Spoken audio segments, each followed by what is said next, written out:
Hello everyone, welcome back to the channel. I've got a updated guide here for people who are having issues with removing Forza 5 or Forza Horizon 5 from Xbox Game Pass on PC.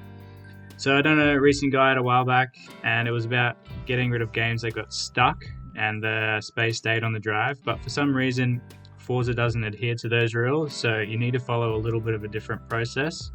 The delivery options method doesn't seem to work. So open the Xbox app and I'll just show you an example. So if you've installed Forza and you pause it and you try to restart the download and it won't start again, you might try to delete the game from Xbox and all of a sudden you're stuck with 100 gig of wasted space you can't get rid of. So to do this, to remove it and get your Forza installation installing again and get your drive space back, you'll need to jump over to Settings.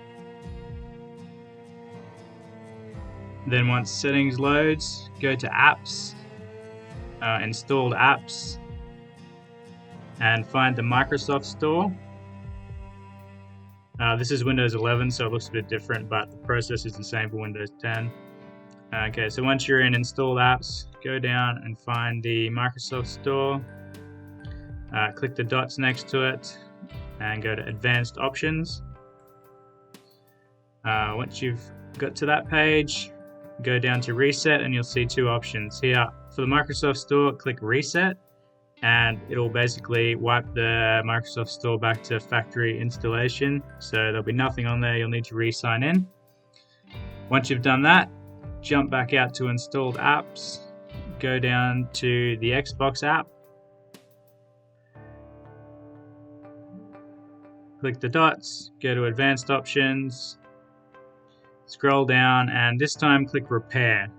And Repair will fix the app and leave your games on there. It will also get rid of the massive installation of Forza that didn't remove properly. Alternatively, if you're not too fussed about losing all your installed games and stuff, you can click Reset. If Repair doesn't work, I would try Reset, but if you're on restricted data limits, you're going to have to re-download everything, so that's just something to worry about. And I just want to give a shout out to Chubby the Guy Mob on YouTube who pointed this out. Thanks mate, and I think you're going to help out a fair few other people here. Anyway, that's it for this one. Hopefully that fixes this Forza dilemma for everyone, and thanks for watching. See you next time.